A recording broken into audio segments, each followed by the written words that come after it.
everybody. Happy Friday. Sorry for the little delay in getting things started, but happy Friday, happy weekend. This is Michael. This is Sky's Limit Aviation Channel. Welcome to the Friday night live stream. We are heading back to Anchorage from Dutch Harbor or Unalaska Airport. Hope everybody is having a great evening and ready for the weekend. I know I am. So we're just getting things started out here on the ramp, about ready to start loading up the aircraft. Just need to get the doors open.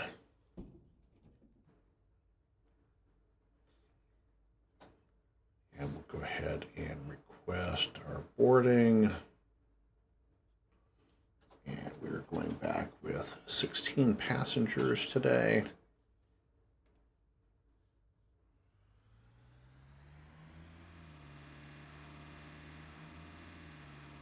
There's that little mystical rolling stairs moving all by themselves. Gotta love it.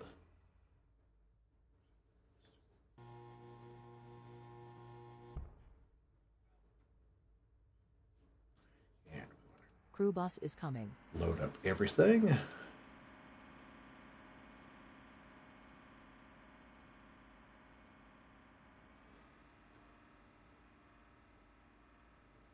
So today's flight should take, it says 2 hours, 19 minutes, but I think it's going to be a little bit longer than that. Cruising altitude is going to be 19,000 feet this afternoon.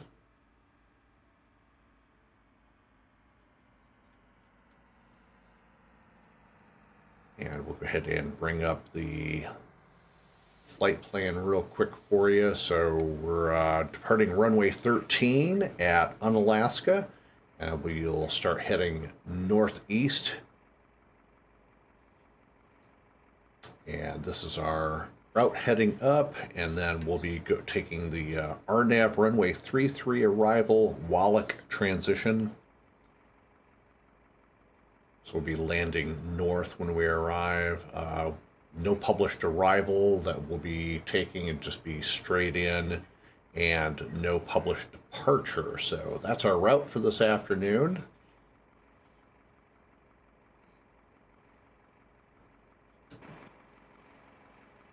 And got the flight attendants loading up. Looks like we're going to have 3 or 4 flight attendants again, so 16 passengers, 4 flight attendants, so 1 flight attendant for every 4.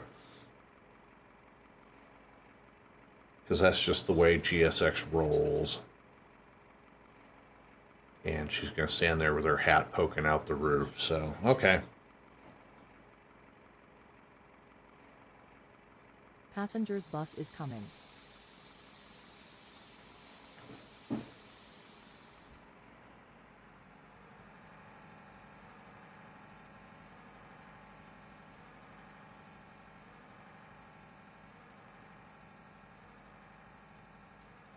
I think I can.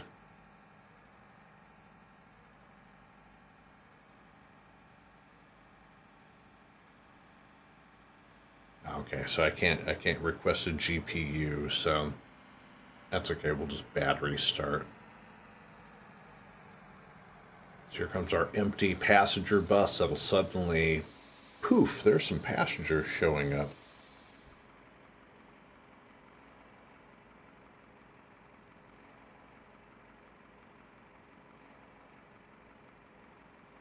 So if you want to fly the flight with us or just follow along, I've pinned the route at the top of the messages. And don't forget to check out the Discord server as well.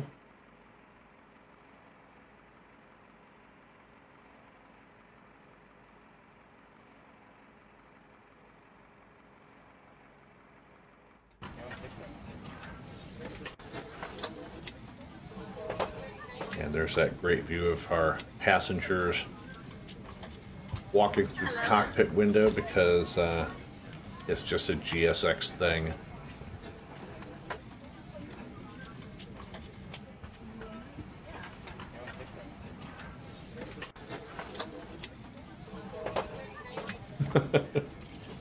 I love it.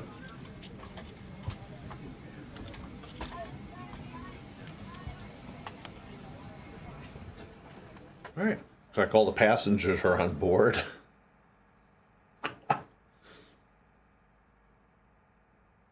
So today is March 1st, and today is the first day of a 6-month test of VATSIM, at least here in the US, using CTAF.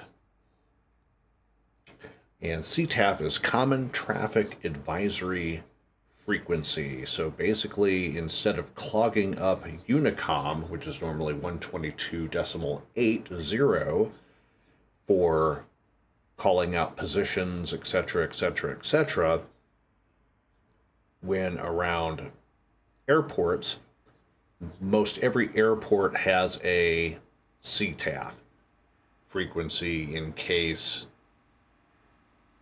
there's nobody in the tower, or if something's up and there's an emergency, and let's say the tower gets evacuated, then everybody goes over to the CTAF frequency. So the CTAF frequency for Unalaska is 122.60, so we're already tuned to that. So we'll make all of our announcements and stuff on the CTAF frequency, and then once we get 10 nautical miles out from the airport, we'll switch over to Unicom, and then we will be all set.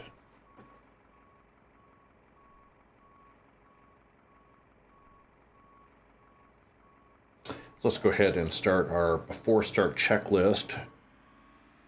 No smoking, fasten seatbelt signs are on. External lights as required. GPU is not hooked up. We're just going to go on battery power. Flaps are up. Air conditioning is required. Radio master on.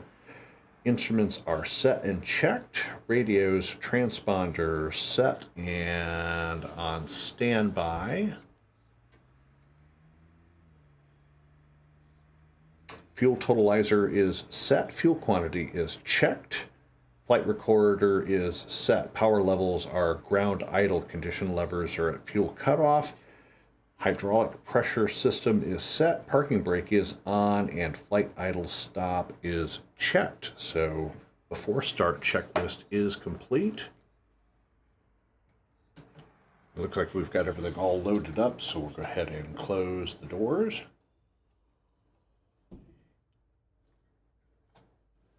And as you see here, I did a little bit of a paint job on the Embraer. I put the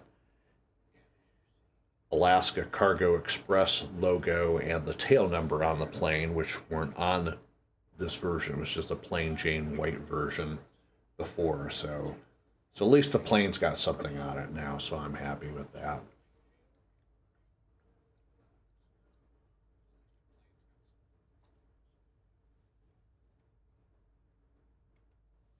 Go ahead and prepare for pushback and start. Go ahead and turn on my flight logging.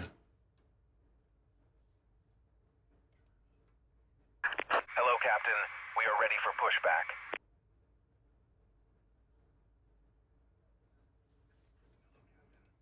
Flight director on. All right, engine start checklist. Windows closed. Door lights off. Rotating beacon is on. Fuel pumps as required. Engine start checklist is complete.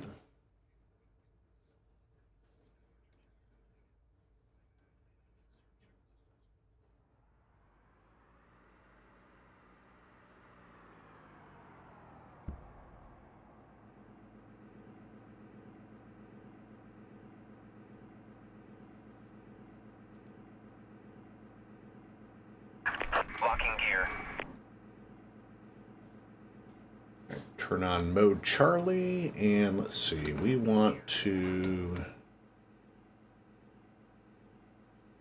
nose right, tail left. Release parking brakes, please. Parking brakes are released. Commencing push. All engines clear. Start at will. All right, we'll start engine number 1, then engine number 2, commencing engine start.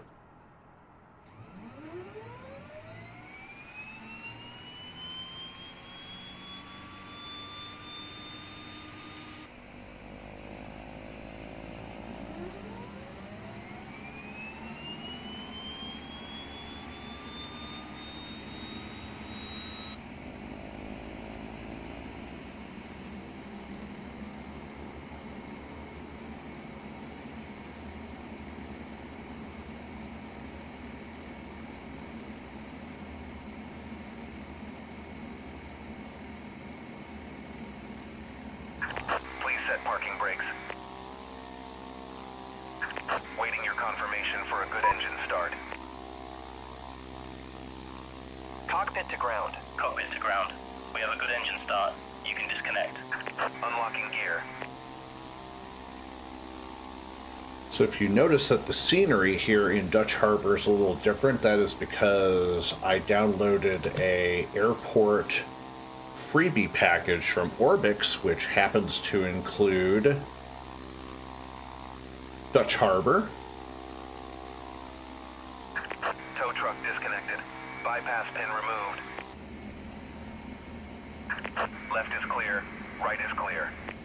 so if I ever come back here again, we have some scenery.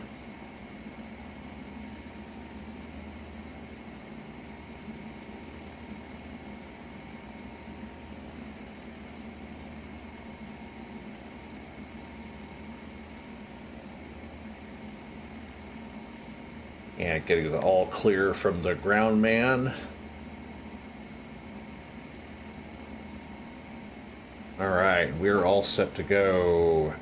All right, after start checklist, electrical check set, APU not required, fuel is checked and set. Auto feather on, prop sync is on.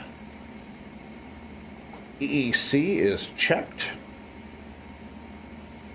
Hydraulic power checked and set to auto. Ice rain protection as required. PTOT, heat, and de-ice on. Air conditioning set.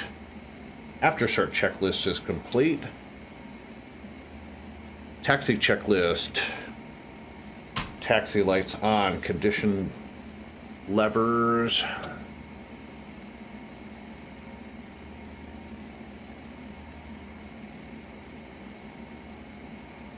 To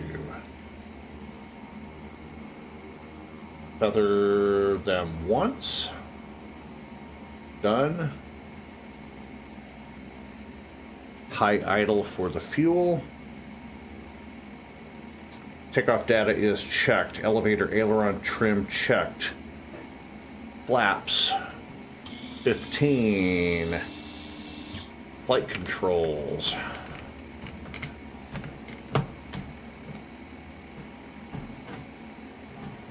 Flight controls are free and clear. Cabin is clear. Takeoff briefing.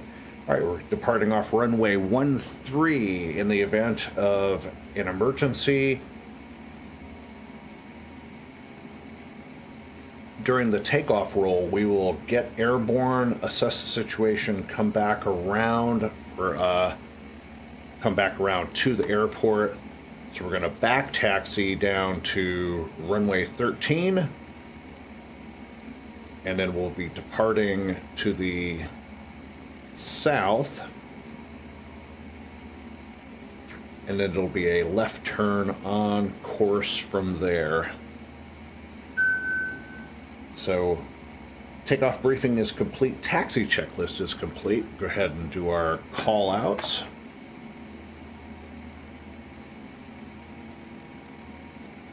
Dutch Harbor ground. AER65 is back taxiing runway 13 from the main ramp. Dutch Harbor traffic.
It's a 4,500 foot long runway, so plenty of room to take off.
All right, before takeoff checklist. Cabin advisory has been given. Landing lights on, strobes on, taxi lights off, air conditioning is required, transponder is set, condition levers, max RPM, rudder trim set. We are good to go.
Flaps coming up.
All right, after takeoff checklist, gear is up, flaps are up. APU not required, auto feather is off, air conditioning set. Above 18,000, altimeters go to 29902. Pressurization is checked. Seatbelt signs remain on, landing lights will come off above 10,000 feet after takeoff checklist is complete. So we're on our way.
And through 10,000 feet, landing lights coming off.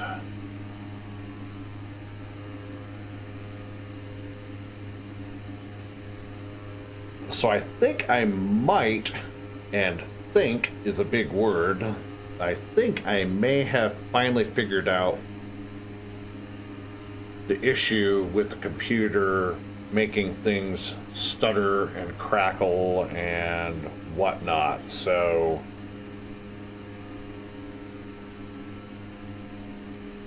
the power plan that I have set on the computer, because this is a more high-end gaming system, was set for balanced. which is not what I want when you're trying to run a flight simulator program and live stream and do everything else on top of that. So I went and set the power plan to the highest that you can go for a power plan, and would come back and the power plan went back to balanced. Just kind of did it out of the blue.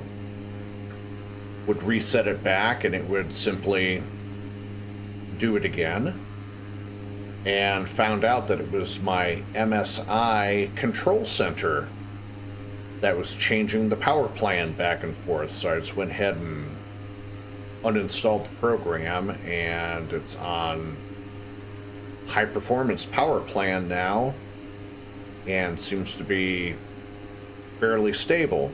So we'll see how that goes.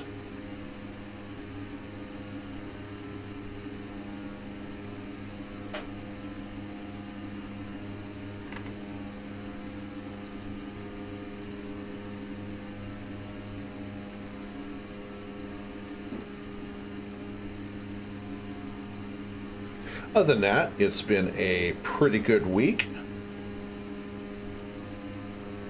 Ready for the weekend.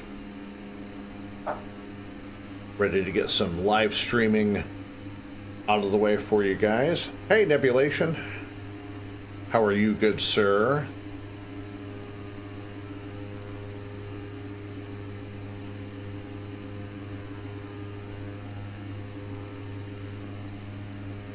So hopefully able to get a couple of live streams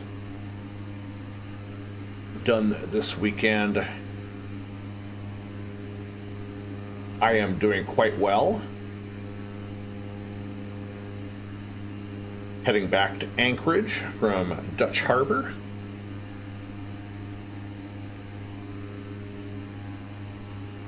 Passing through 15,000 for flight level 190.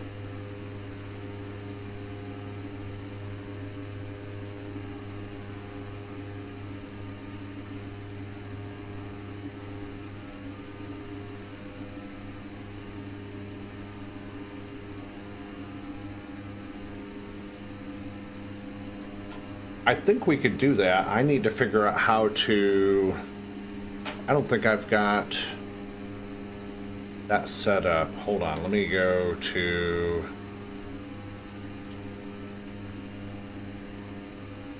Let me go to my Discord channel real quick.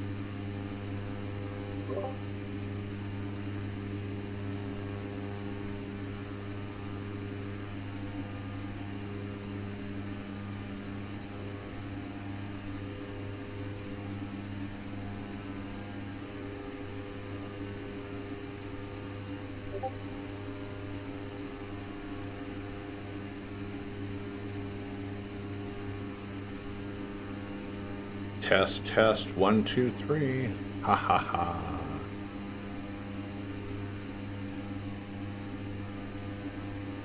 Here we go. How's this?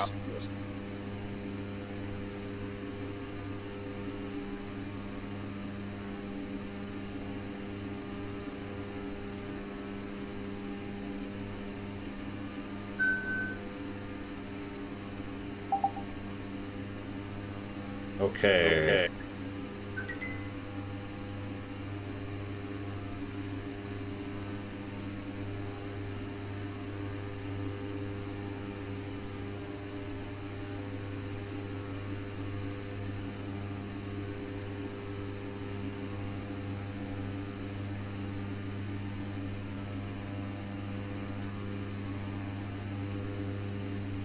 Okay, I guess I gotta...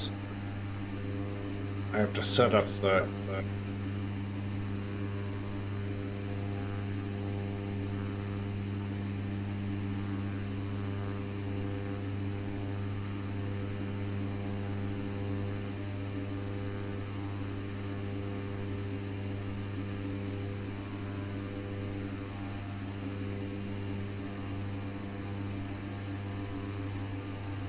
All right, let's see how this works.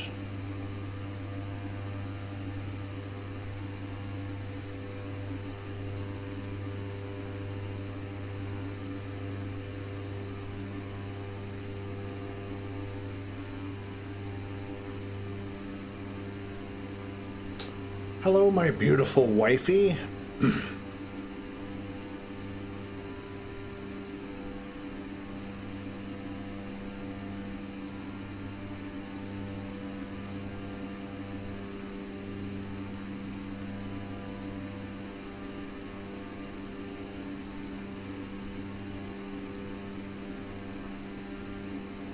Test, test, 1, 2, 3.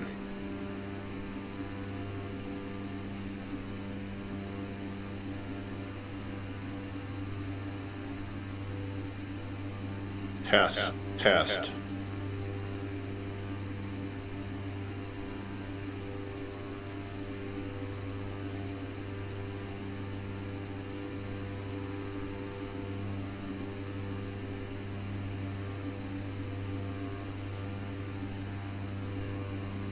Okay, how's this?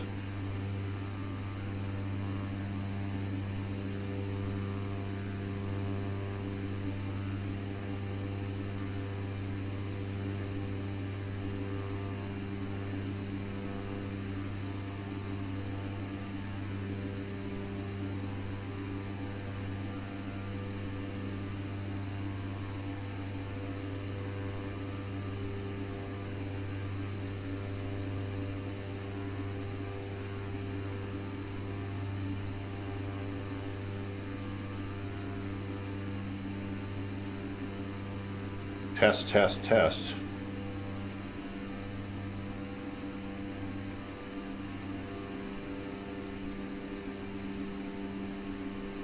I don't know that I have this set up correctly or not.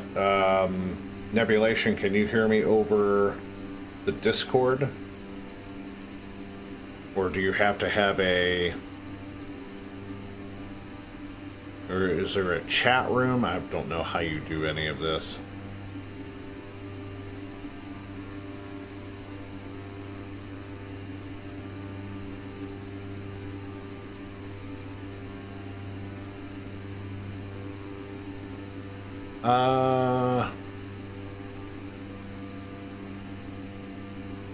No, probably not. Hold on, let me,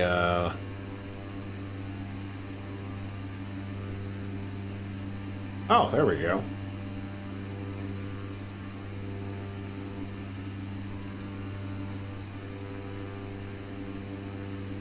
Okay. All right, how's this? Can you hear me?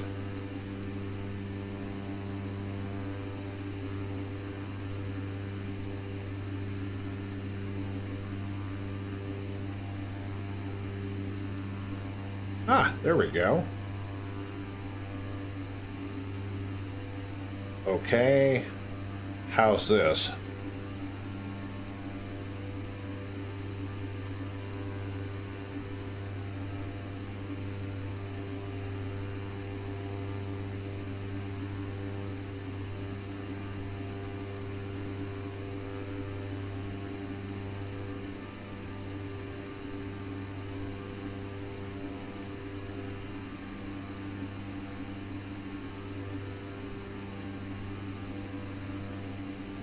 Can you hear me though?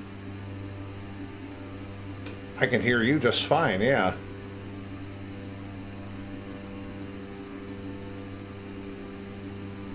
I don't know if you can you hear me though? Sure.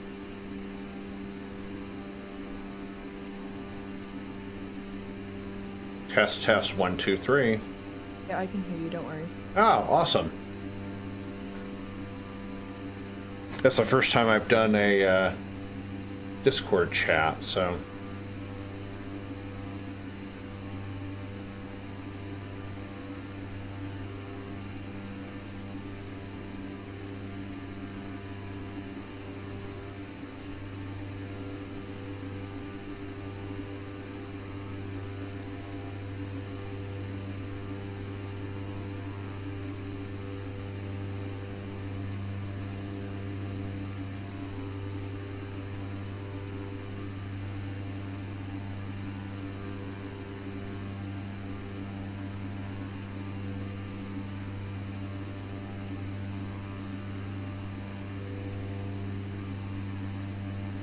So what are you up to tonight?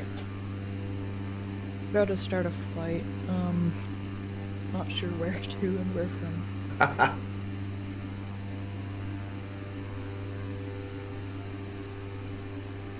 Yeah, I was debating just doing a short hop from Dutch Harbor back to Cold Bay, but figured I'll just go ahead and take it to Anchorage.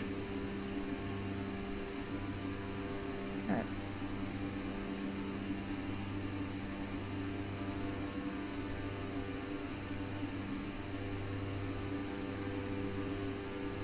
I haven't done that very many long flights. The longest I've done is probably an hour and 30.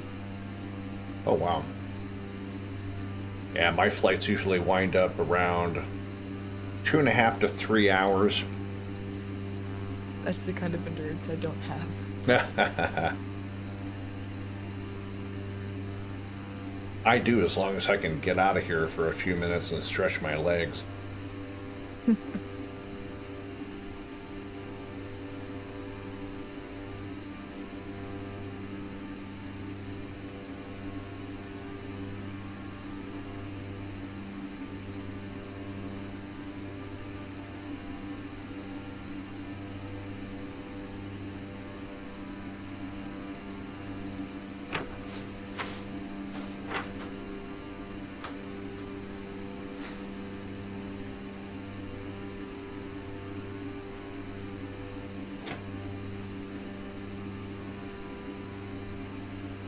So how long have you been flight simming? Couple years. Oh, okay. Maybe 3? Okay. But it's been fun. Oh yeah. I love it. It's definitely been a lot of fun for me over the last 20 plus that I've been doing it. Yeah.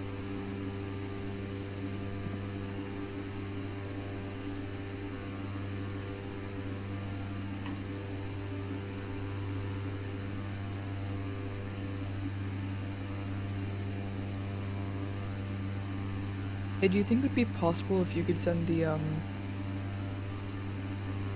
email for the virtual airline again? Because or contact anyone who does that? Yeah. Because I still have not gotten it. Ah. I will definitely check into it again. I've got to email the administrator, whose name is Tom, and I'll shoot him a quick email and find out what happened with that, and I'll get back to you. Alright, thank you.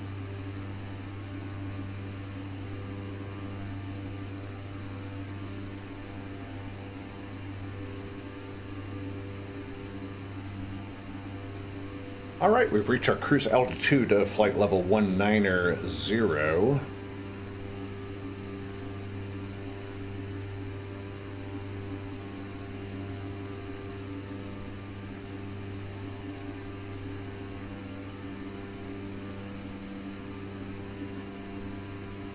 Cruising along at a paltry 220 knots indicated.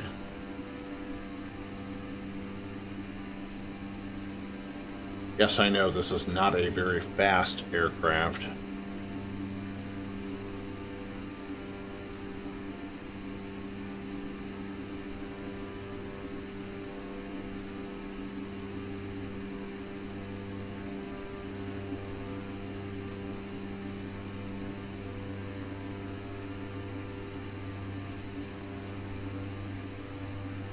Navigraph says it's going to be an hour and 55 minutes to our destination. We'll see if that holds true or not.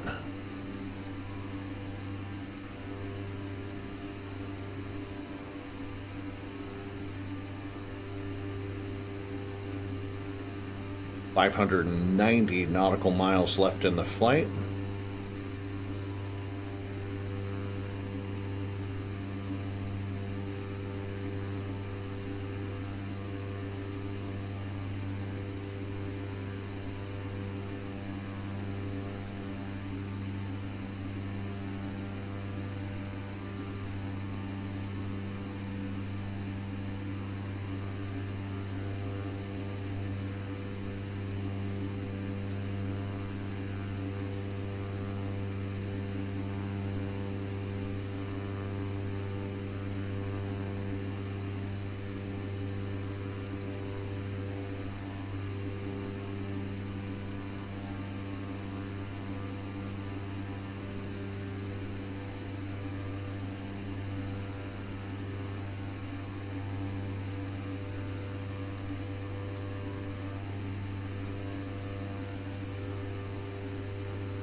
a little bit of shuffling on my 3 monitors here.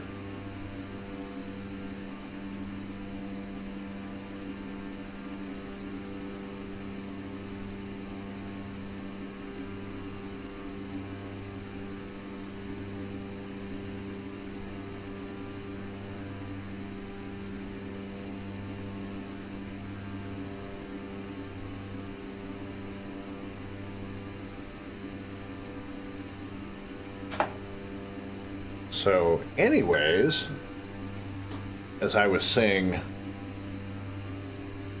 a little bit ago, it looked like that MSI Center was changing the power plan back and forth on the computer. So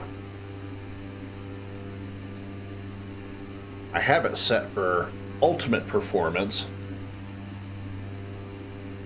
and the MSI control center would go and reset it back to balanced, and couldn't figure out for the life of me what was causing that. And just a quick little search on the internet said, oh, don't use MSI control center, just go ahead and delete it if you don't need it, which I don't need. I do have MSI Afterburner to monitor the CPU and GPU temperatures, and that's really all I need, so.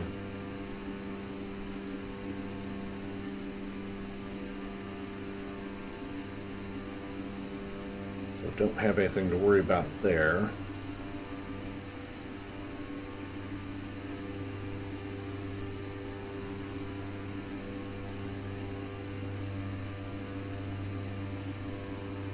And I've also been monitoring the CPU performance in Task Manager. We'll see how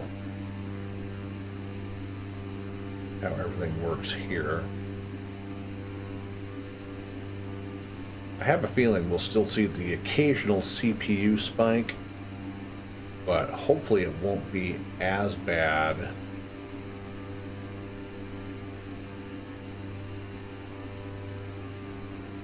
as it has been, so.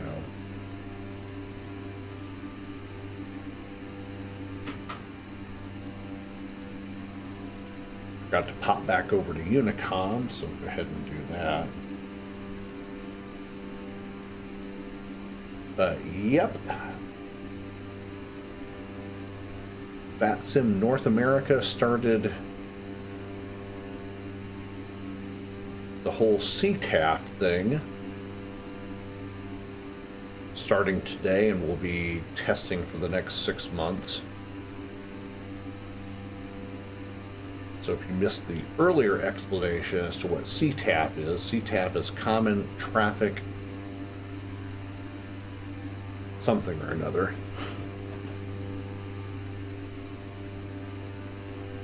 Totally am brain farting right now. Common Traffic Advisory Frequency. So most all airports have a CTAF frequency. Usually it's whatever the tower is set to.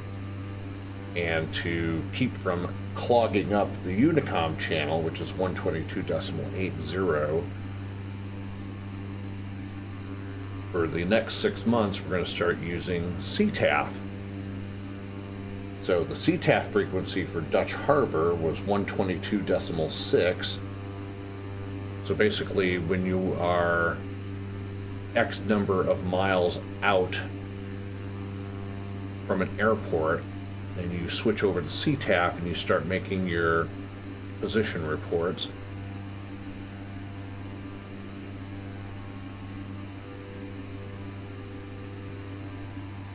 And that will be in any airport in North America that is uncontrolled.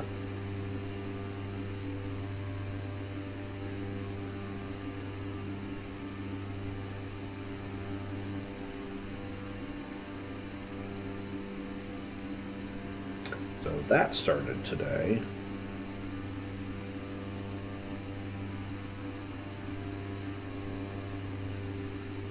Now, one thing that was not made clear in the video that I watched, and a shout out to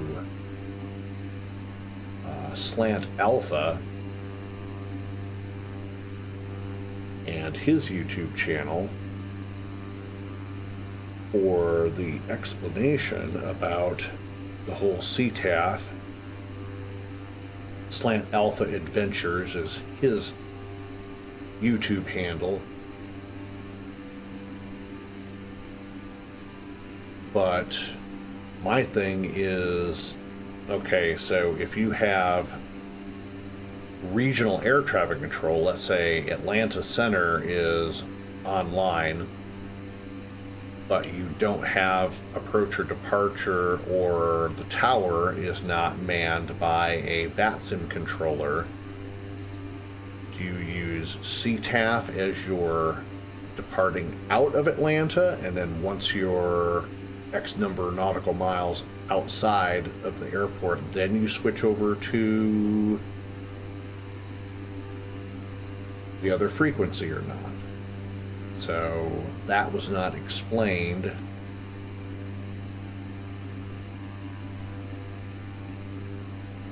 In the video.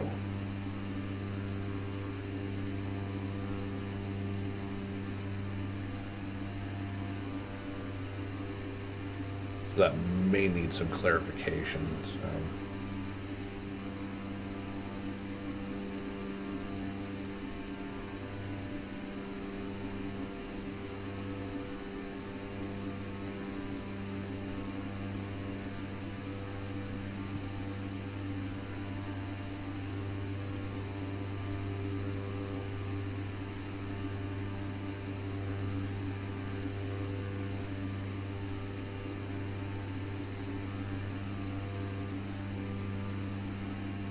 So on the VATSIM website,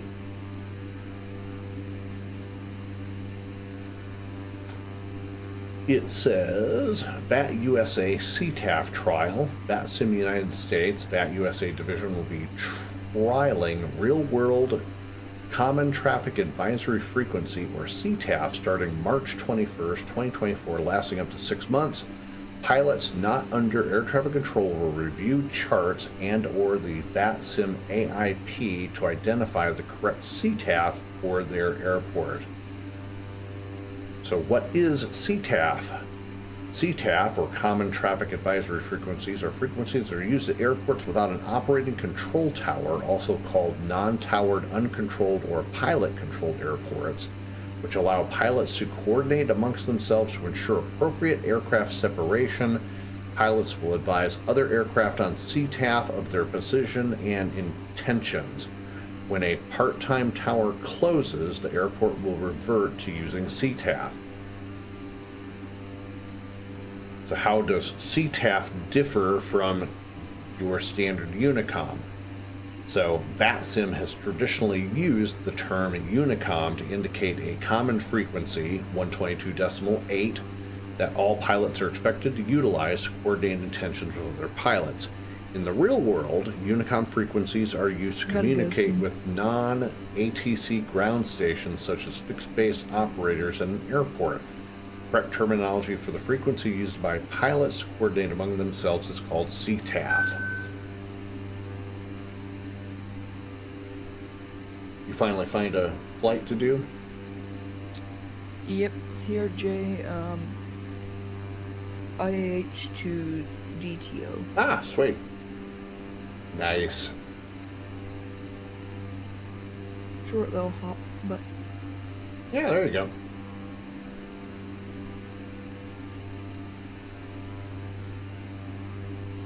You're doing it over VATSIM? no. Oh. Very few. Of all the times I've been on VATSIM, I've only seen this airport staffed a couple times. Ah, okay. Yeah, gotcha. I'm so used to flying in and out of Atlanta where there's usually always somebody on at some point.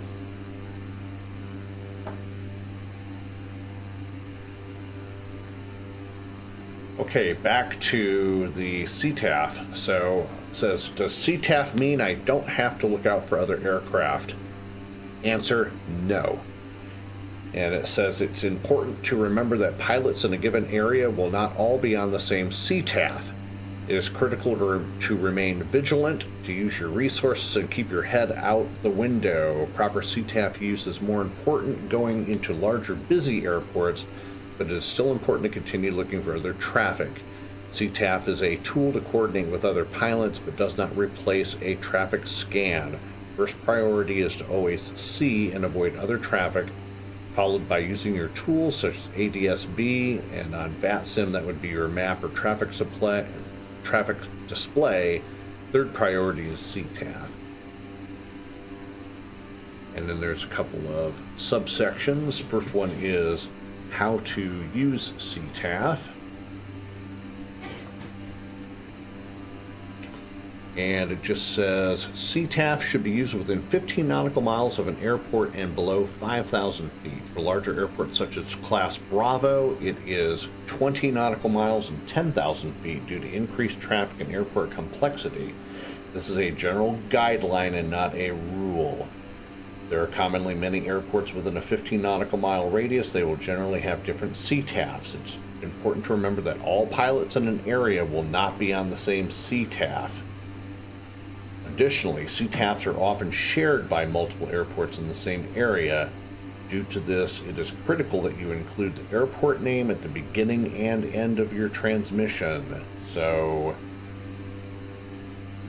if you were, let's say you were in the Atlanta metropolitan area and the Class Bravo airspace in Atlanta covers several airports such as Hartsfield-Jackson, PDK, Gwinnett County Briscoe, Fulton County Charlie Brown Airport, all fall within that.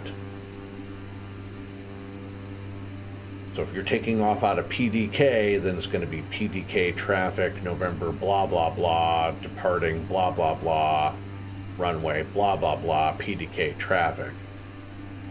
That way people that are flying in and out of Atlanta can expect to see you because you may be flying into their flight path, especially those who are on the waypoints. Oh, did you? So yes, it's definitely important that you use the airport name at the beginning and the end. So when you are not under control of ATC or the suggested CTAF ranges, you must monitor and appropriately report on the VATSIM global CTAF, which is 122.8. That can include en route, approach, and departure environments if there's no air traffic control online.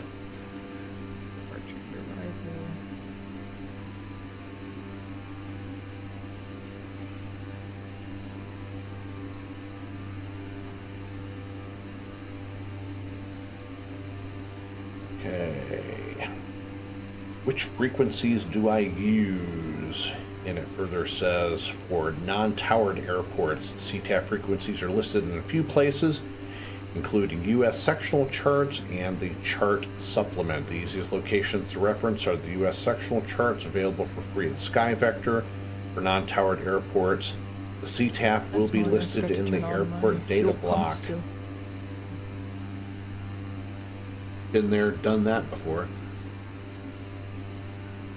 CTAF will be listed in the airport data block with the C symbol appearing after the frequency. In the example below, which is showing Delaware Coastal, their CTAF frequency is 123.0.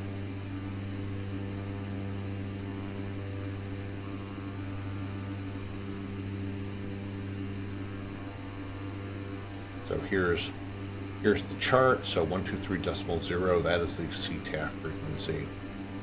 In the chart supplement, you can also find it right here.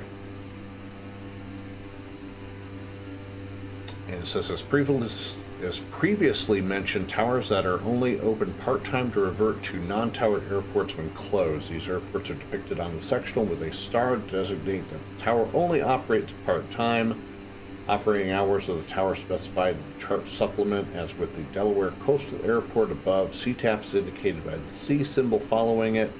In the example below, the tower at New Bedford Regional operates part-time when the tower is closed. 118.1 is used as the CTAF, which is the same as the tower frequency.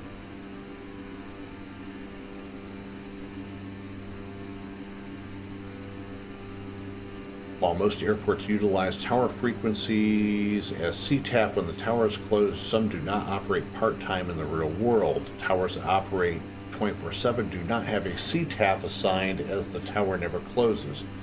For VATSIM purposes, when a tower is not being covered top-down, you can continue the standard previously mentioned with the tower frequency being used as the CTAF. So, for example, in Atlanta,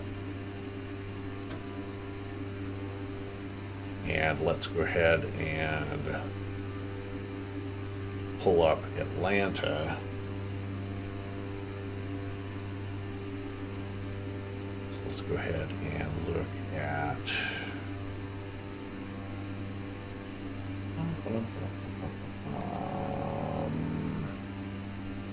look at the airport information.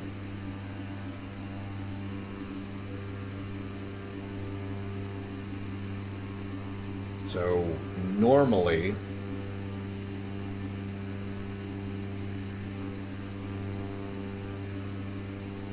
here are the tower frequencies. So if you're coming in on 8 left, 26 right, which is the northernmost runway, then you're going to use 19.1. 8 right, 26 left is going to be 123.85.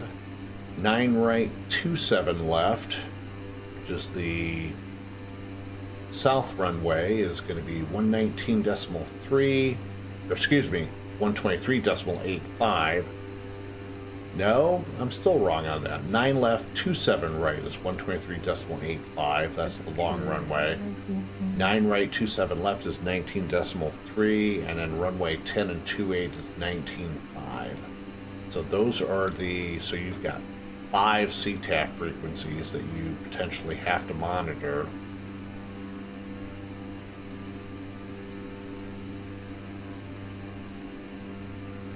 So Okay, never mind. I'm not gonna try. My aircraft keeps turning off for no reason. Oh damn, that really sucks. What are you doing? Are you doing Flight Simulator 2020? Yeah, I'm using the CRJ 700 add-on. Ah, okay.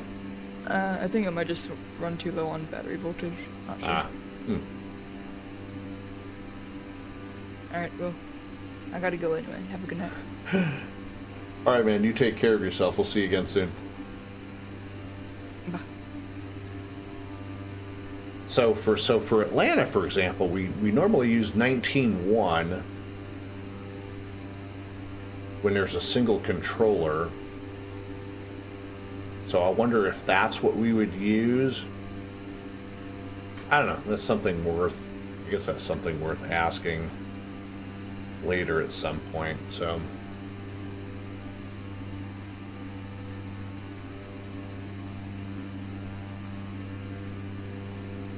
Here we go. Large airports. While most airports can follow the guideline listed above, there are certain airports where we must make concessions and determine for ourselves which frequency is designated CTAF. These are large airports which have continuously operating towers, multiple tower frequencies. In these situations, it's not easy to pick out which tower frequency would be CTAF. These airports are typically class Bravo. While they typically have a primary tower frequency which can be used, it's usually not apparent to the pilot which frequency is the primary. In the example below, Philadelphia has 2 frequencies for their tower, 118.5 and 135.1. We can make a generalization and say that the first frequency used is the primary frequency and therefore the designated CTAF, but that doesn't always hold true. In situations where multiple tower frequencies are listed on the sectional, the best resource is to review the VATSIM IAP, which will list the correct CTAF. So if we click here, and all right, Atlanta, since we're talking about Atlanta, so CTAF for Atlanta will be 119.1. So there, out of 5 runways, that's the common frequency that VATSIM uses anyways. And actually, they're online right now, as is Atlanta Center and Atlanta Clearance. But if they were unmanned, it would be CTAF.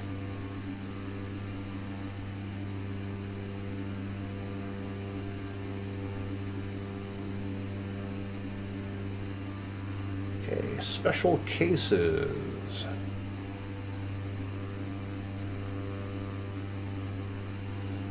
As with any rule, there are always exceptions and special cases. The below list is not all-encompassing, but covers some of the more special, or the more common special cases.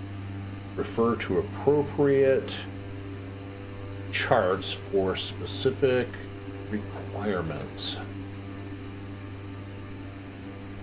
Okay, for non-specified CTAP, VAT USA has many non-towered airports across the U.S. Many of these airports are small private airstrips or are in remote locations. These small airports will not always have CTAP designated for them. In such cases, you will use 122.9. Depicted flight training practice areas. In areas where there is high volume of flight training, a specific CTAF may be established for pilots to communicate with while operating in the practice area. While the area is not typically a defined space, it's wise to tune to this CTAF and announce your intentions if you're practicing maneuvers or even just transitioning an area of intensive flight training. That makes sense.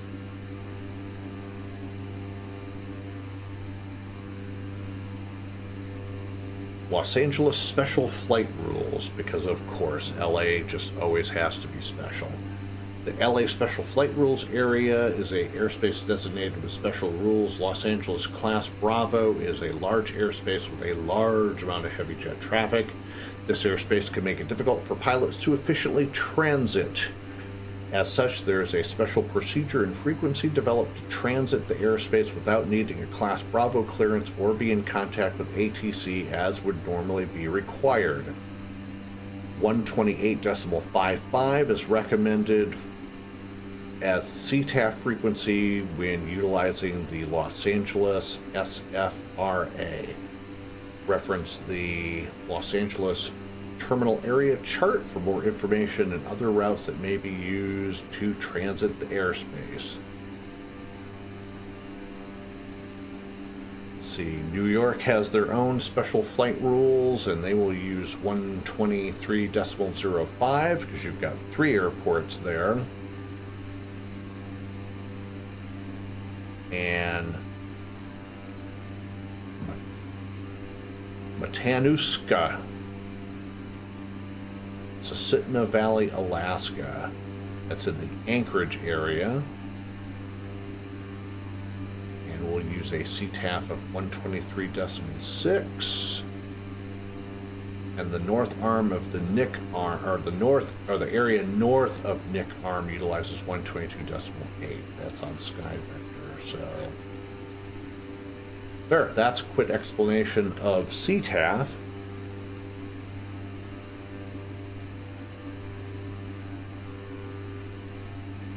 We'll go ahead and exit out of that. And so, for example, when I was, we'll come back out of here real quick, come back into Navigraph, but for Dutch Harbor,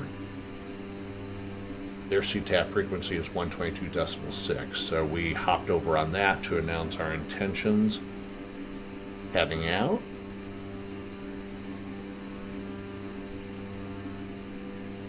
And there you go. That's the whole CTAF thing, and we'll be doing it for up to 6 months here on VAT USA.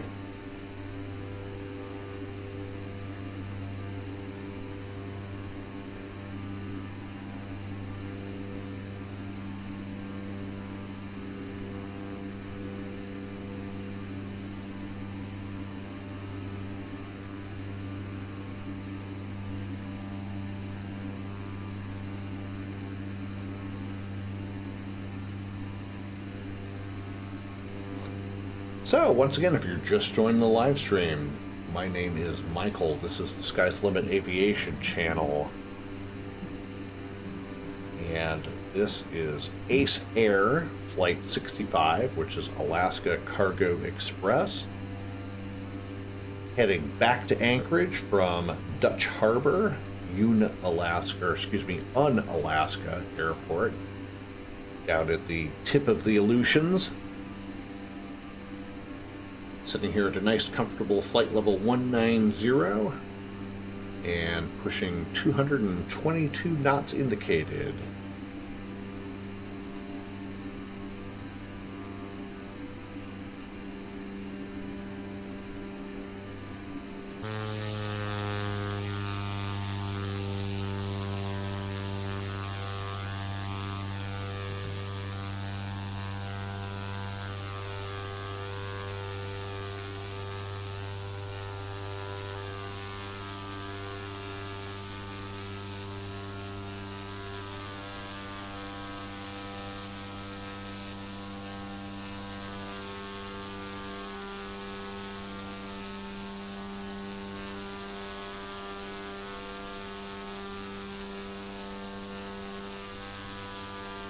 Oh, and as I was saying earlier, as you see on the tail of the airline of the thing, Alaska Central Express or Alaska Cargo, I put the little logo on both sides of the aircraft as well as the registry number on the tail, so the plane didn't look so plain Jane.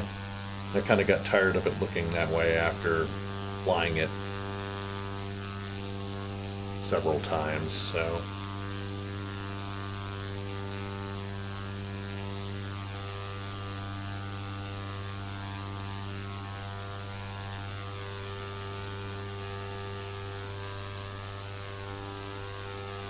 Once again, we're using some Orbix scenery.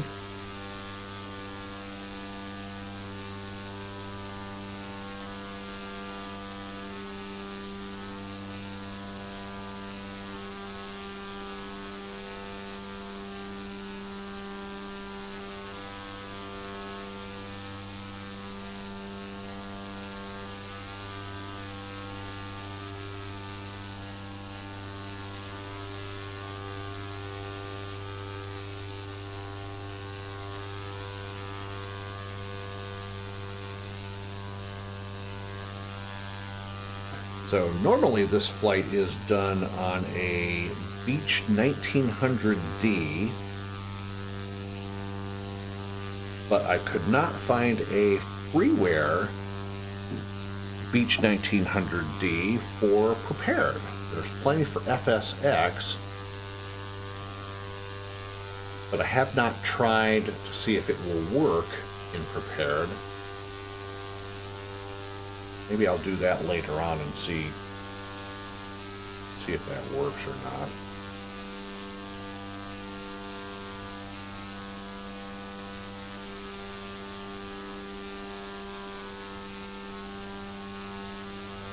So Anchorage Tower is manned right now. And he's been online for nearly 4.5 hours.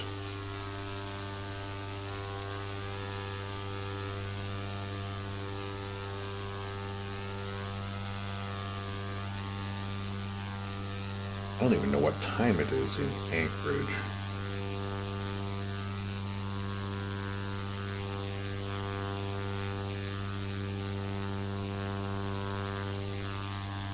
It is...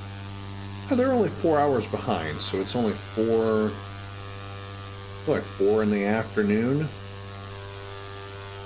in Anchorage right now.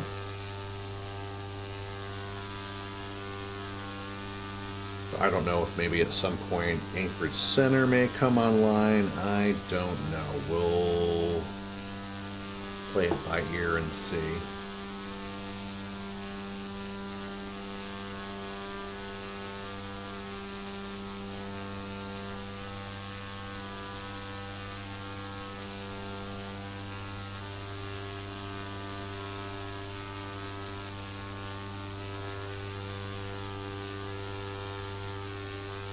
All right, and with that, I am going to step off the flight deck and fix me a quick snack and refresh my cold beverage. I'm drinking water. I don't do alcohol when I'm flying, even simulated.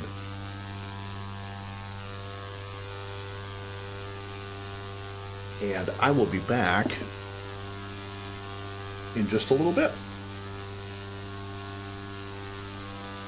So we'll see you back soon.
Okay, we are back on the flight deck.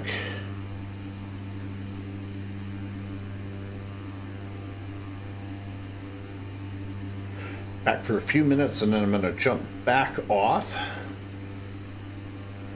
Wifey wants me to, had me make her a quick snack. And I've got something in the oven.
So what does everybody have planned for the weekend? Anything exciting?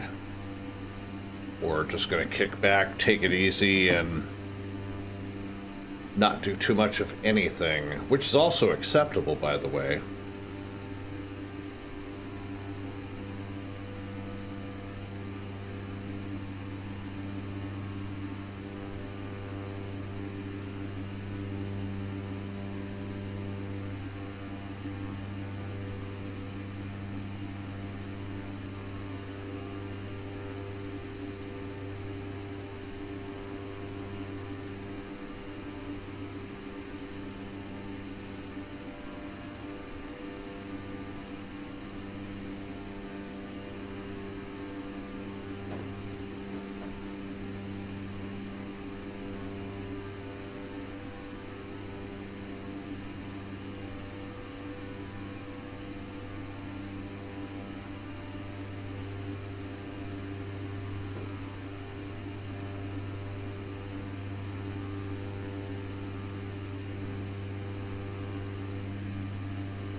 We've had rain most of the day here in Atlanta, so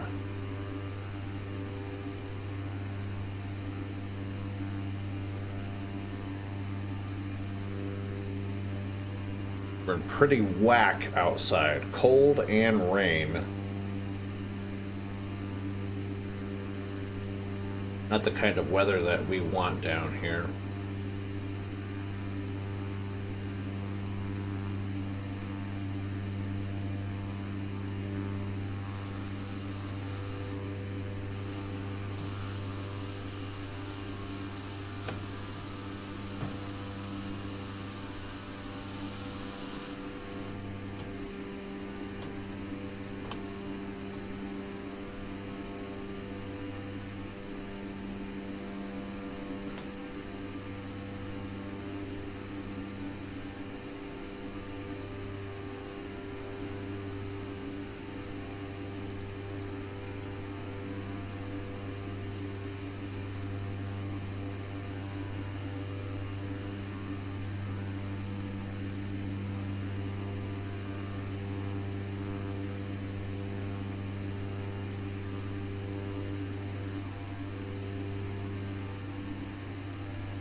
according to Navigraph, we're 361 nautical miles out from Anchorage, about 1 hour and 11 minutes.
Alright.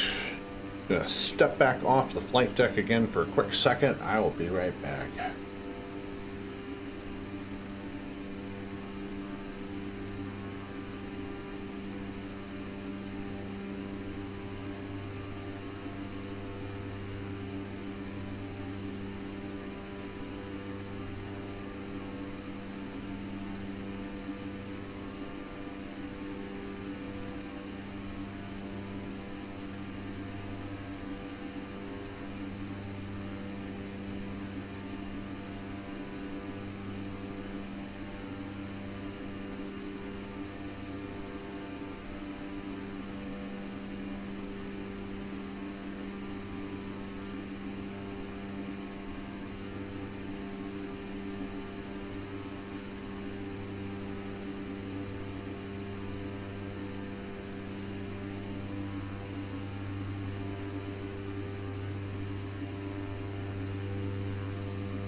All right, we are back once again.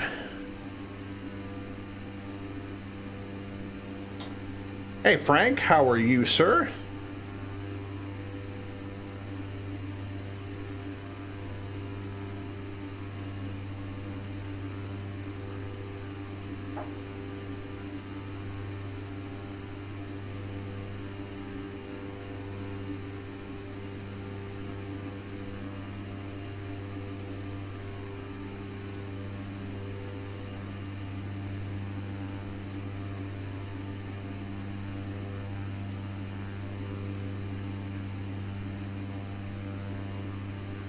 Ah, sweet.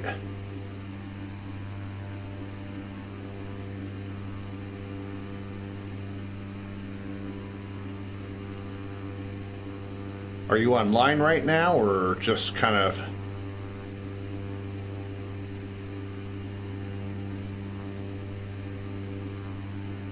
puttering around in the sim?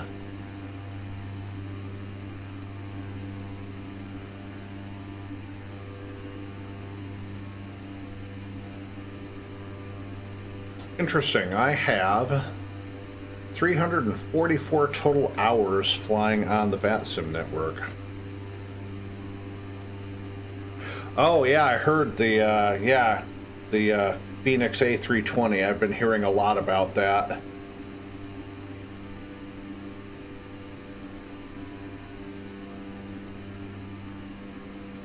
So I've got 344, almost 345 hours on the VATSIM network total. But what I'm trying to figure out is what my squawk code is supposed to be. Ah, sweet. So earlier when I first filed my flight plan, I got a PDC, or an auto ATC message through vPilot, and it had my squawk code, and then the flight simulator went Tango Uniform, and I had to reboot it and refile my flight plan. Well, no, I didn't have to. Well, I did. I wound up refiling my flight plan thinking I would get my squawk code back, but I don't.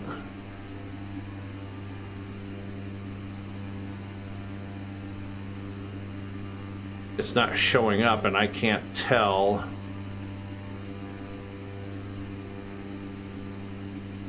It doesn't say what my squawk code is, so when I get into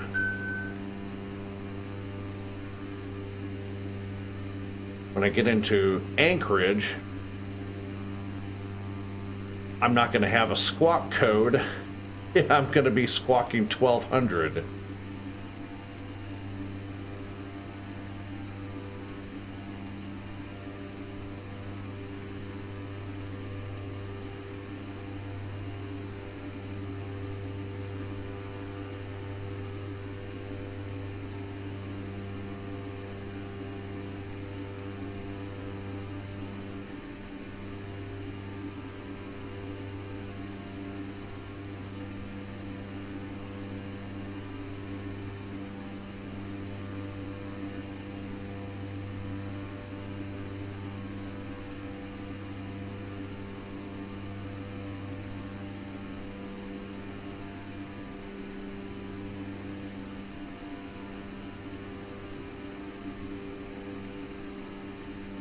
Oh yeah, I was a little while ago. Nebulation. One of my other friends on Discord and a subscriber, we did a quick little voice chat.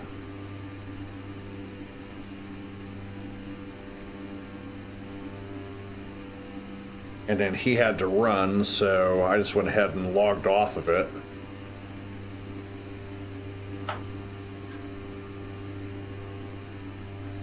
Or I would have stayed. Matter of fact, let me move the... That always sounds weird when I do that.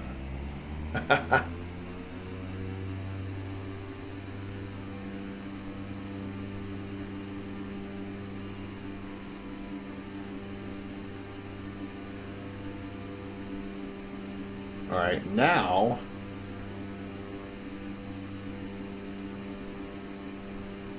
Now I'm back in the lobby.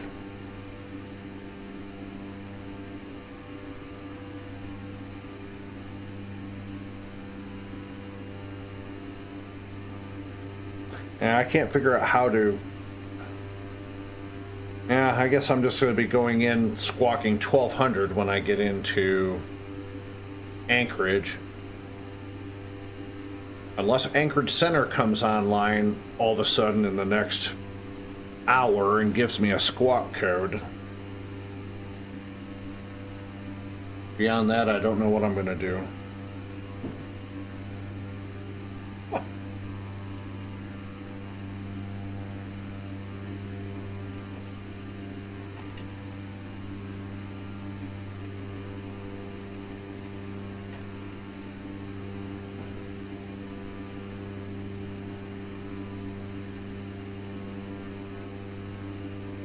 Oh, sure, Frank, come on over and we'll chat. No big deal. You are welcome to drop in.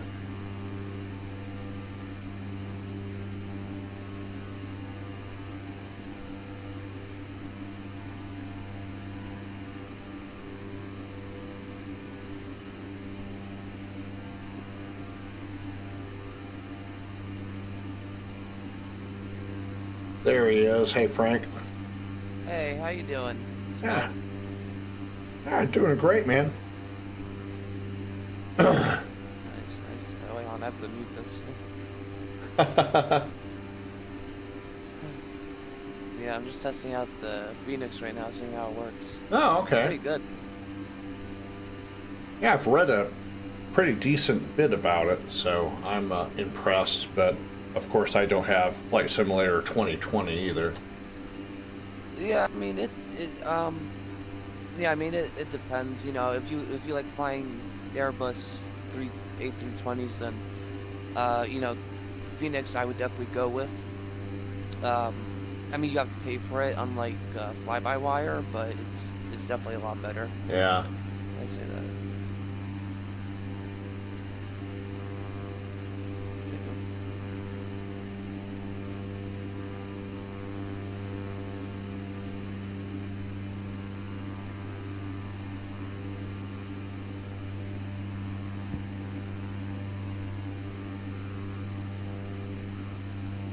Yeah, that's what I've been hearing about it as well, so.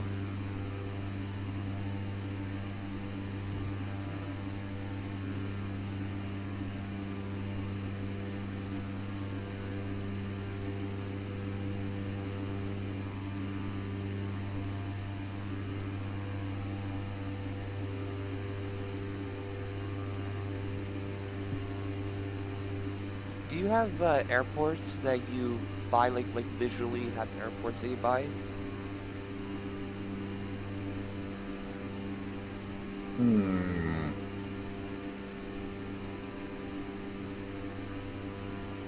The only airport that I have bought that I use is my Atlanta airport scenery. Other than that, I usually find something freeware.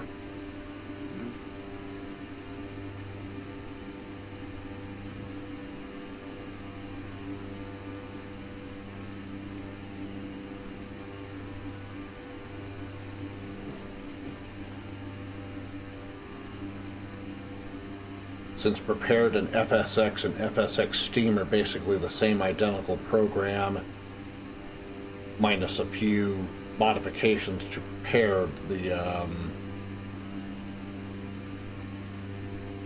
scenery is compatible. Yeah, honestly, you probably have to have like a really good PC to run what's it called? Microsoft, because The graphics are amazing, but he definitely would need a pretty strong laptop in order to play on it. Yeah.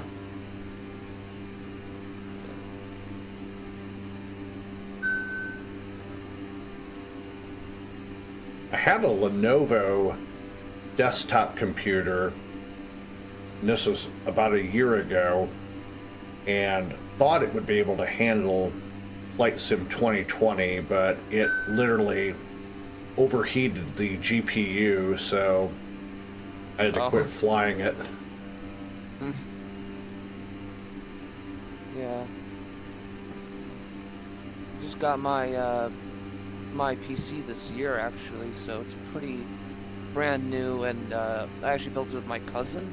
Oh, sweet. I didn't even think that he didn't think that would work because he didn't think the graphics card and the GPU would be strong, but it was pretty strong though. So Oh, that's not I bad. was able to fly Microsoft and a lot of things. So Oh, sweet. very nice. Ah, that's awesome. Yeah, if I got rid of the Lenovo because it turned out to be a lemon and got the current PC that I have, it's got a little bit of a better graphics card than the Lenovo did, but it still struggles with Flight Sim 2020, and I just do so much better with Prepared, so I'll probably stick with Prepared for a while. And if I become a millionaire, then I'll get some really high-end computer and run the other one. Yeah.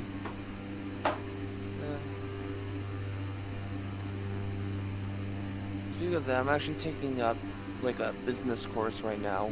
It's pretty cool, but a lot of things like the stock market you gotta keep up with, a lot of stuff like that. Yeah.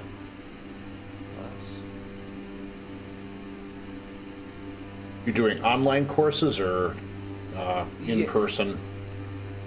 Yeah, right now I'm doing some online courses, and it's honestly pretty fun because all you basically do is you just look at stocks and like you see like you try to analyze it and see, oh, which one is gonna go up, which one's not, basically kind of like a what do they call those guys, stockbrokers, Yeah. basically that's what it is most of the class. Oh, cool. Yeah.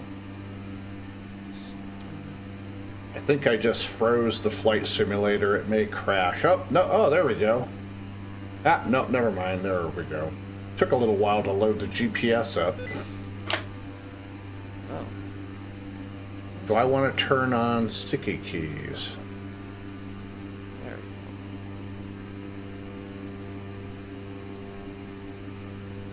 Trying to just set up the cameras right now, the hotkeys for the camera, so I don't have to manually do it for the new cockpit because it likes to take away your inputs, of course, whenever it gets a new update.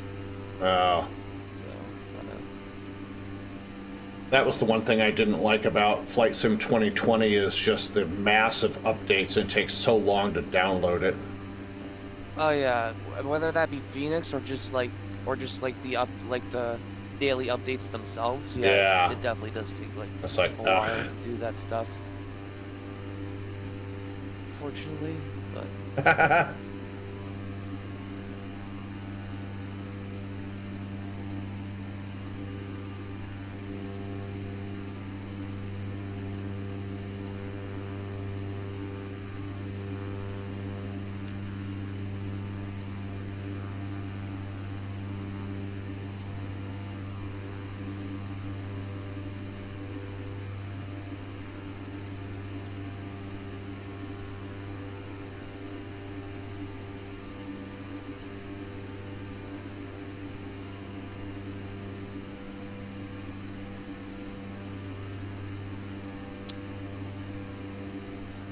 All right, we're a little bit over the halfway point on our way down up to Anchorage. About 45 minutes left until we reach the Anchorage area. 237 nautical miles remaining in the flight. Estimated ETA at our destination will be 2134 Zulu.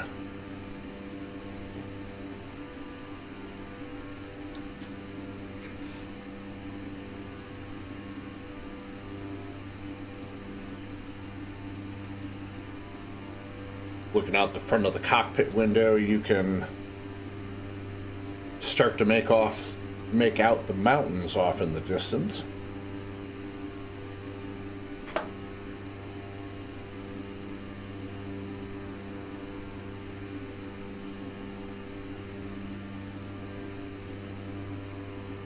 There we go.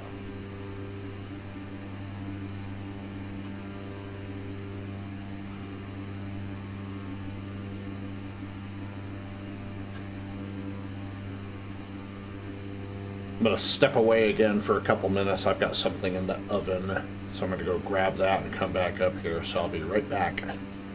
No worries. And ladies and gentlemen watching the live stream, I will be back in just a couple minutes.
Okay, and we are back.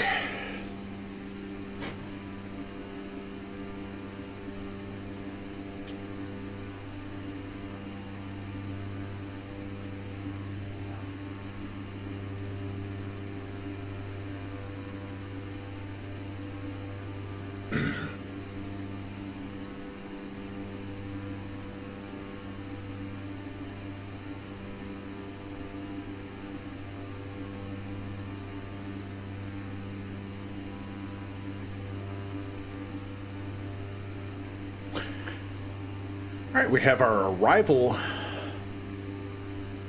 information for Anchorage. Winds 010 at 22, gusting to 38 knots, 10 miles visibility, broken at 8,500.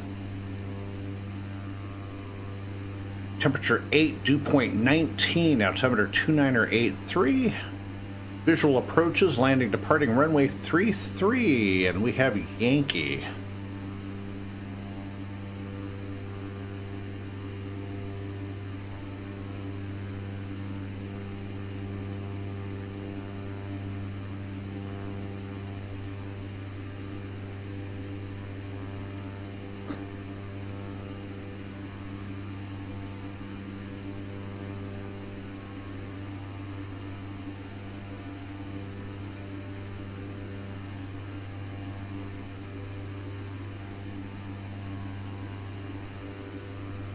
So about to cross over SIFG and then Tux, GASTO.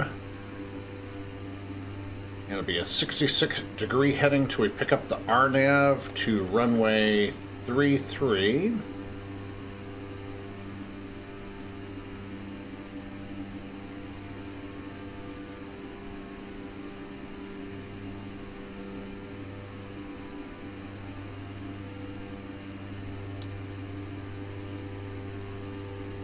So that's how we're looking right now.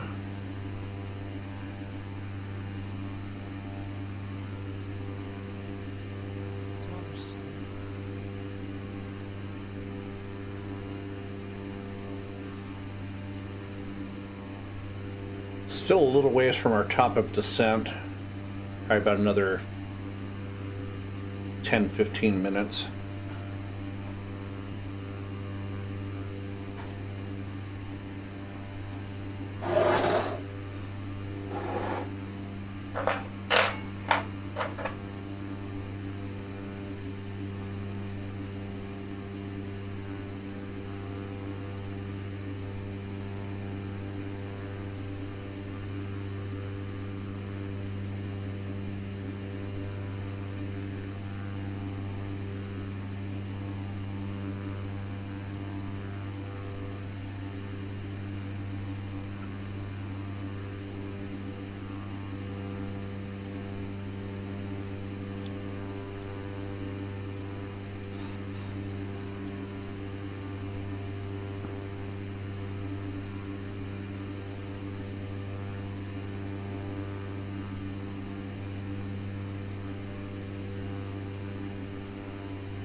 Alright, I'm back.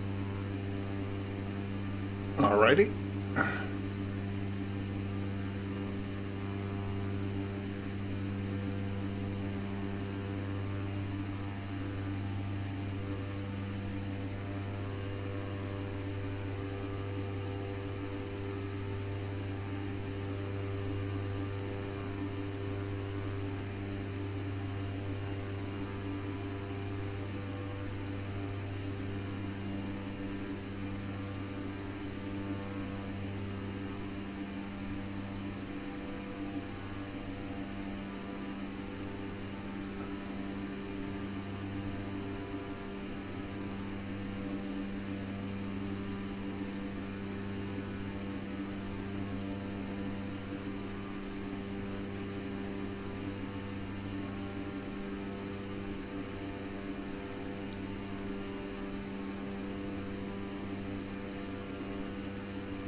Getting things set up here in the FMS for the approach.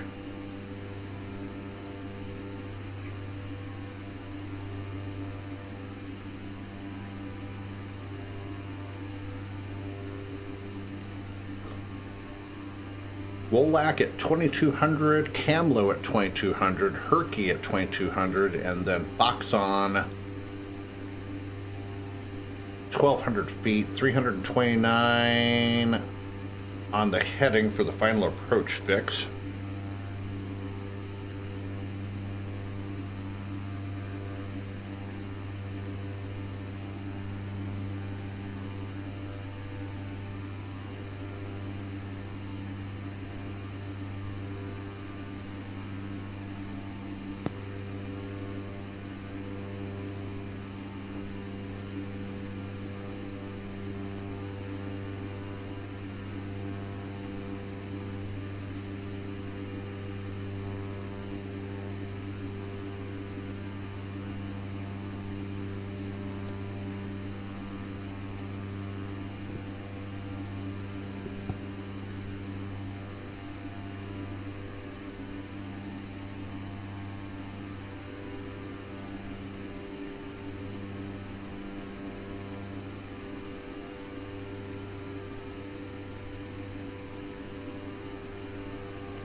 So what did you have planned for the weekend?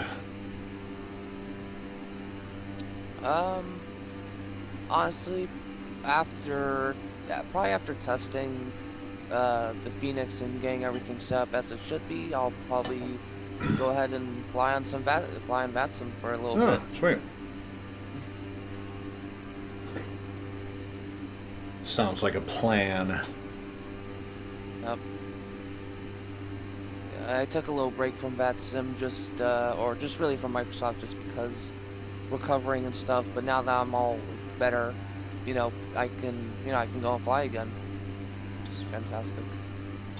Yeah, that's what you were saying the other day. That's just fantastic news. Yeah.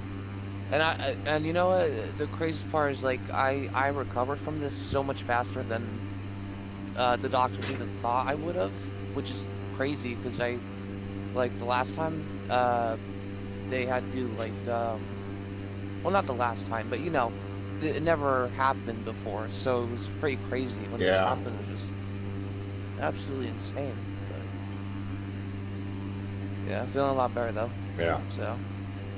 Yeah, again, that is just so awesome to hear about that. Oh yeah.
All right, gonna start our descent here in another few miles. So we'll go ahead and do the descent checklist. ATIS information and airport information we have Yankee. Window heat and defog on, air conditioning as required. Landing data is checked. It's going to be the RNAV runway 33 approach. Pressurization check. Approach briefing has been completed. Fasten seatbelt, no smoking signs are still lit. Landing lights will come on below 10,000 feet. Descent checklist is complete.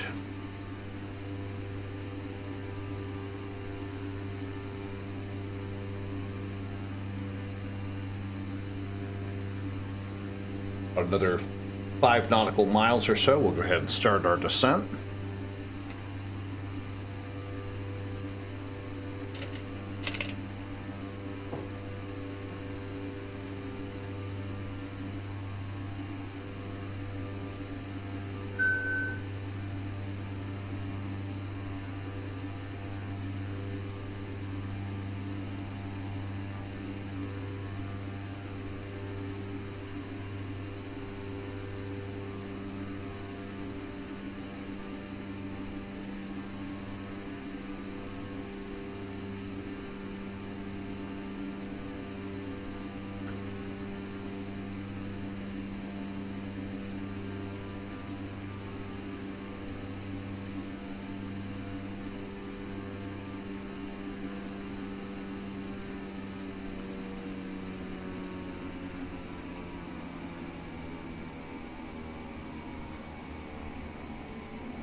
And starting our descent into Anchorage out of 19,000 for 10.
So in case of a missed approach or go around, we are to climb to 4,000 feet on the RNAV missed approach route to the Bravo Golf Quebec VOR, and we will hold there.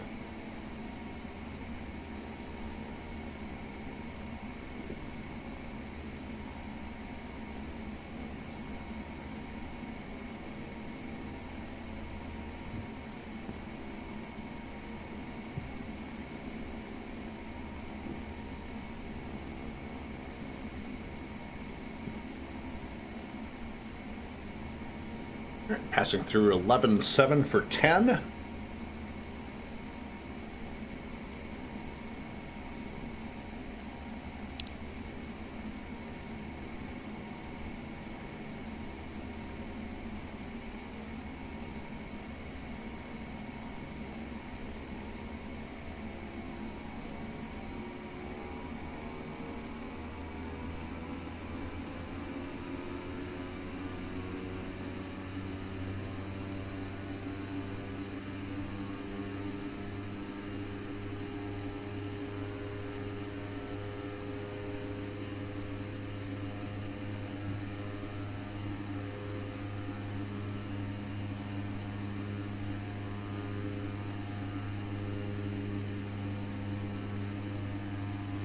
And leveling off at 10,000 feet, landing lights coming on.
Oh, they have oil rigs out here in the bay.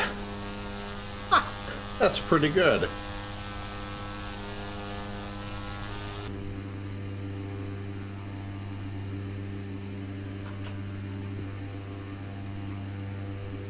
But just notice that. That's funny.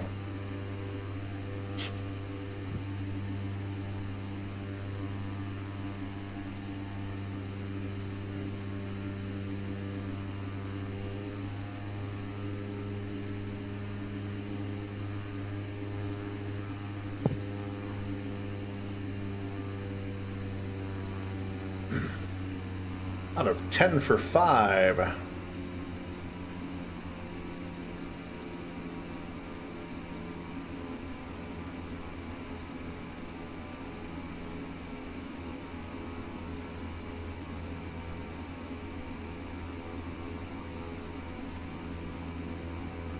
Yep, those are actually oil rigs down there in the bay.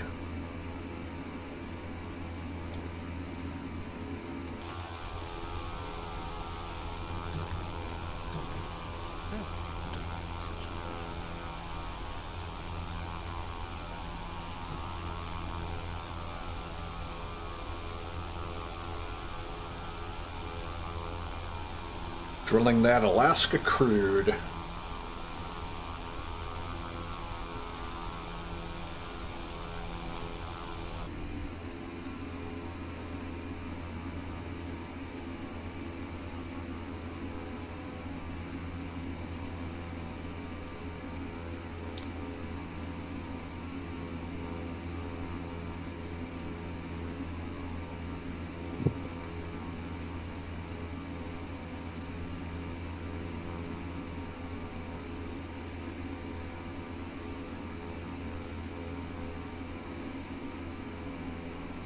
Hey Sky, when is your next fight?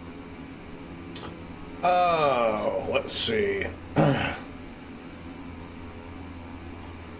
Probably either tomorrow afternoon, early evening, or Sunday, and it should be Seattle to, I forgot where, Seattle to LAX? Or no, wait, no. Nice. No. Actually, Anchorage to Seattle. Oh yeah, right, because you're at Anchorage right now. Yeah.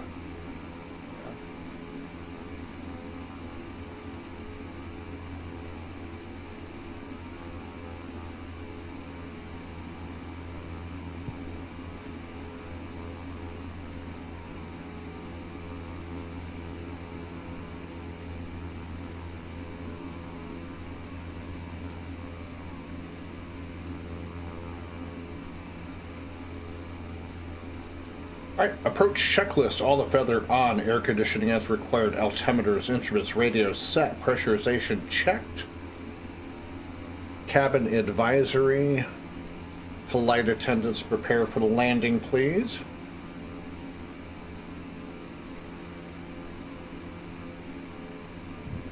Approach checklist is complete.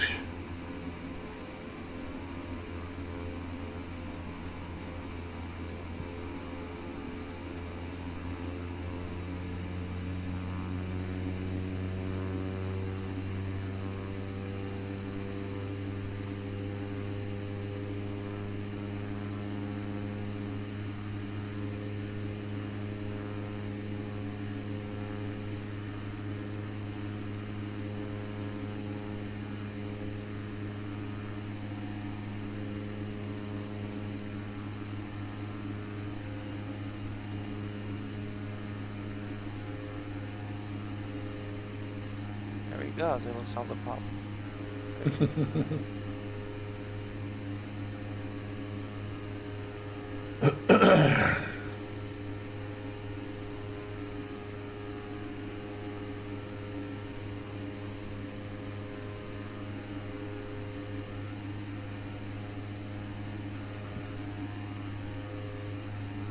I still love all of the reflection effects from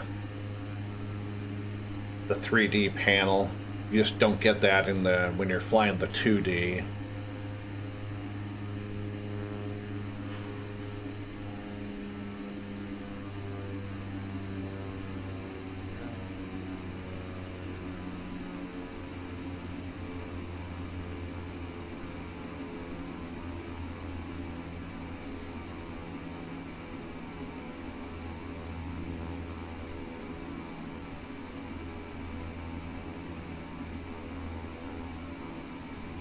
Out of 5 for 2,200.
And we'll go ahead and switch over to tower.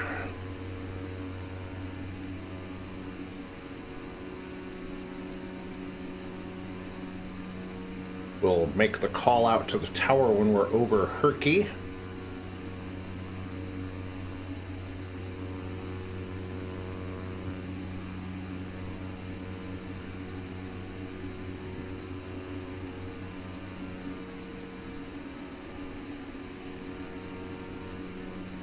$2,500.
And got the airport in sight at our about approximately 10 o'clock.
excuse me.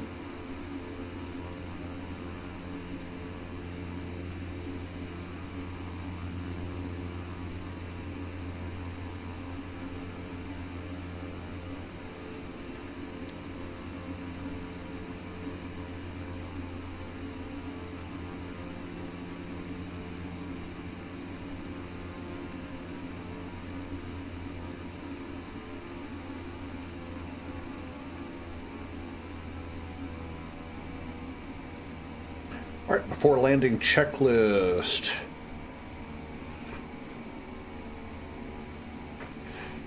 Window heat defog as required, radar as required, gear will be coming down shortly, flaps will be coming down shortly, conditions, levers, throttle, max RPM, yaw dampener is coming off. Cabin is clear before the landing checklist is complete.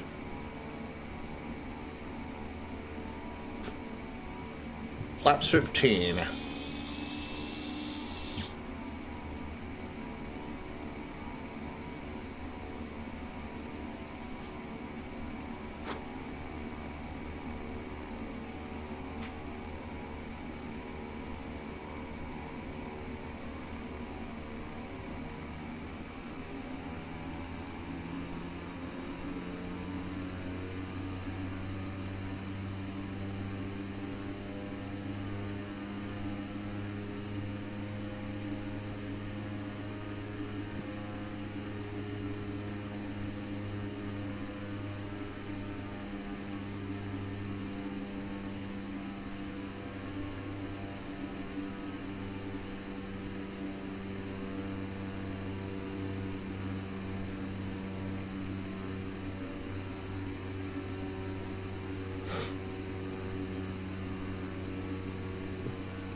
Airport's in sight, runway's in sight.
Anchorage Tower, AER65 over Foxon for the visual runway 33.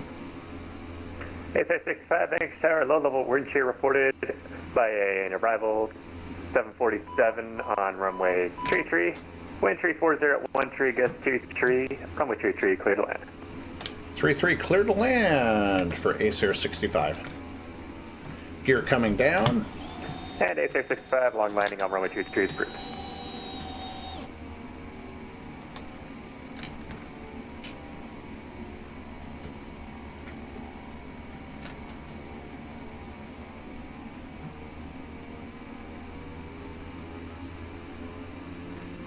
Alright, got gear down, 3 in the green.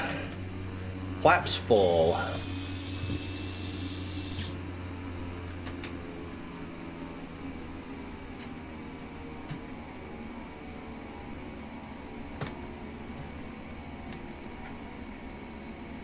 $1,000.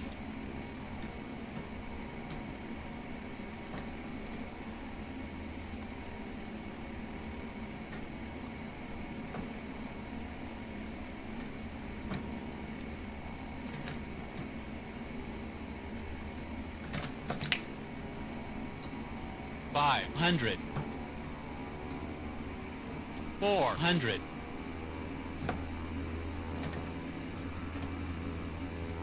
$300. $200.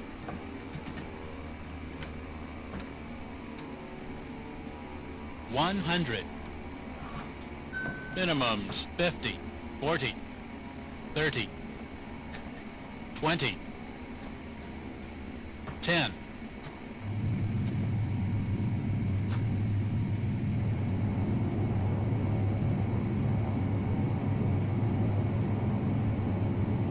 And on the ground.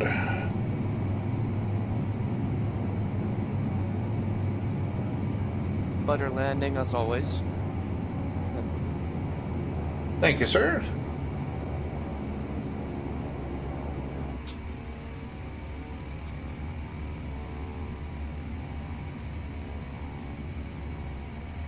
Go ahead and hop off here at uniform.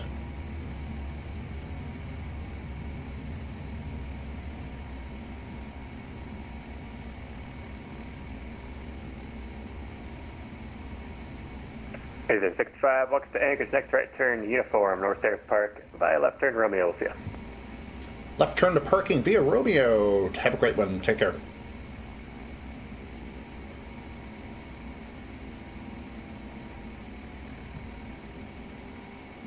Alright, we're clear. Yeah, we're clear of the active. Parking brake set. Let's go ahead and clean this ship up. Flaps coming up, landing lights off, strobes off, taxi lights on, auto feather off, prop sync off, radar transponder on standby, ace protection, rain protection, PTOT de-ice off, trim control 0, let's see, flaps are up, pressurization is checked, after landing checklist is complete. And taxiing to parking left at Romeo.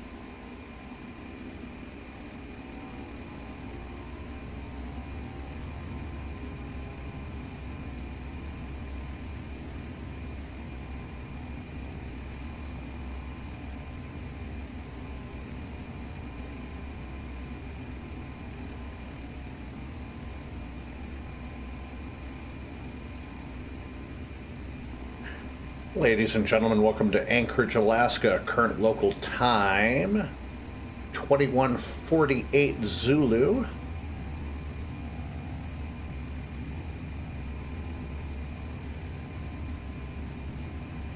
Hope you enjoyed the live stream this evening.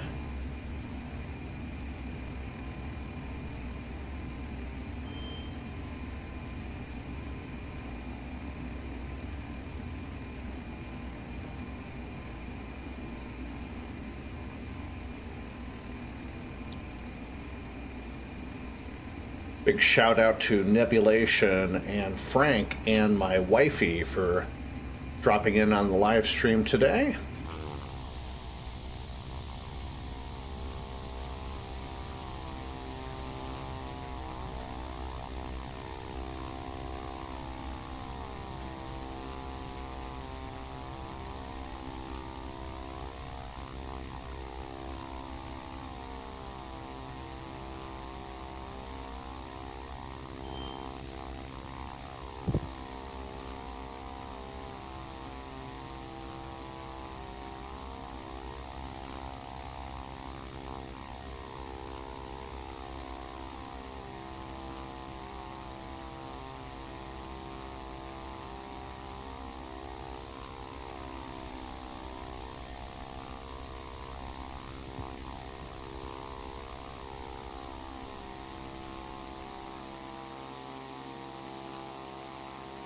Parking brake is set.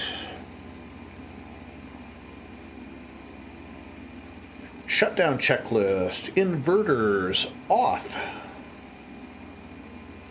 Auxiliary generators off.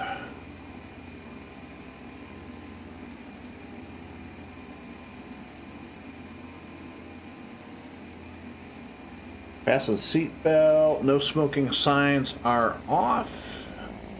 Engine levers to low idle fuel cut off. Yes. Emergency lights, external lights as required. Air conditioning as required. Standby horizon as required. Backup battery, radio master as required. Power levels ground idle. Condition levers fuel cut off. Parking brake is on. Power select as required. Shutdown checklist is complete.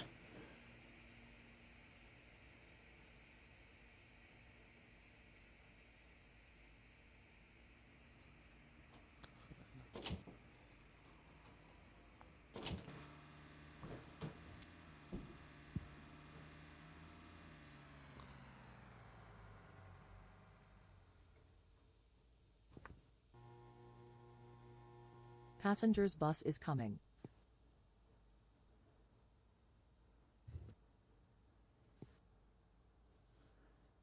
And transponder to, let's see, transponder mode C is off.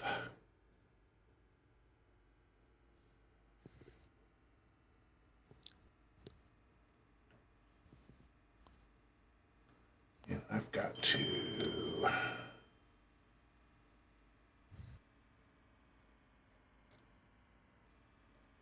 see, import. No, where is my...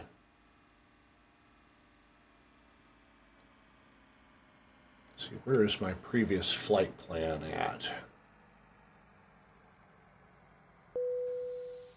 Actually, I don't need that. I can...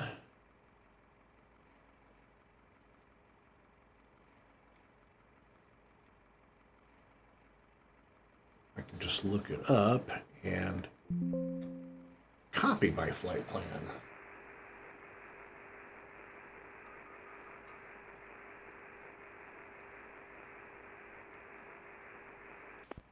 Two hours and 43 minutes flight time. Carry on the voice.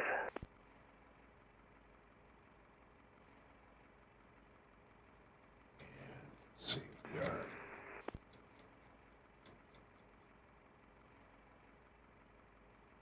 We are Embraer 120 Brasilia.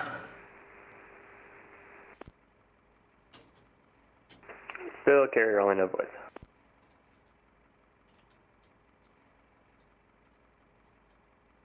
Ha ha. All right. Flight plan Pirate. 2.7 hours this flight. Total hours 2,930. Got 70. 69.6 till my promotion. Nice. Anchor Tower, Trend 21. Sorry about that. Everything all mixed up here. Looks like we're just south of Potter Marsh, 1,800. Information Zulu. Request full stop. Trend 21, X Tower. Thanks for Zulu. You can make straight in for runway 33. Straight in 3-3, trans 21. And then just out of curiosity, you don't have any Crew fog bus in the is area, do coming. you? Currently showing 10 statue miles clear, few 9,000 scattered 250. Trans 21, thanks. All right, next flight's coming up. Anchorage to Seattle, Delta Is that the flights that are 741. currently flying right now? That is my list of upcoming flights in my flight tracking software Close, for I got my some fog. I got a airline. little bit of whiffs coming down Shugosh over to the east. That's about it. Hey, firm. So, upcoming flights, Anchorage to Seattle, Delta 741 in a 738, and then Delta 1598, Seattle to LAX, in supposed to be a 321 Neo, but I don't have a good Delta livery 321 Neo, so I'll probably just fly it in the regular 321. Then Los Angeles to Portland, Delta 2975. Portland to Minneapolis, Delta 21, low-level wind shear, reported by an Horizon 559. 747 about 4 or 5 minutes ago. Wind tree 40 at 1 tree, gust 2 tree, runway 3 tree, clear to land. All right, clear to land, runway 33, Transit 21. No, I don't think I was a 747, but okay. And then our last flight in the series be Minneapolis heading back home to Hotlanta, Delta 2023 in the Airbus A321. So those are upcoming flights coming up that will be live streaming. And flight crew is finally coming off the aircraft. We'll go ahead and disconnect from VATSIM.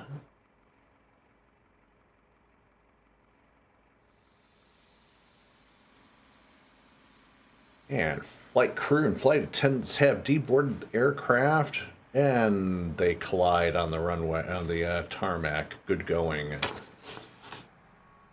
And baggage is coming off.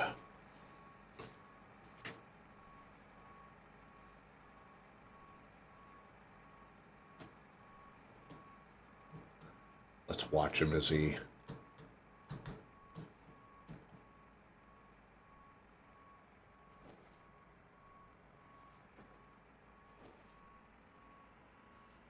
That one's kind of on the outside of the bin, but okay. Oh, there we go. And deboarding is complete.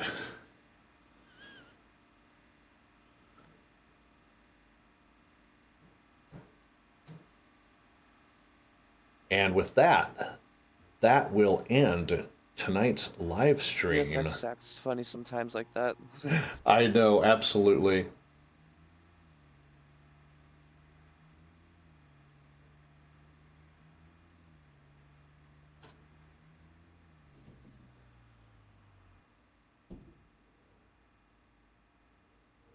Not too bad of a job doing a little, putting a livery on this aircraft.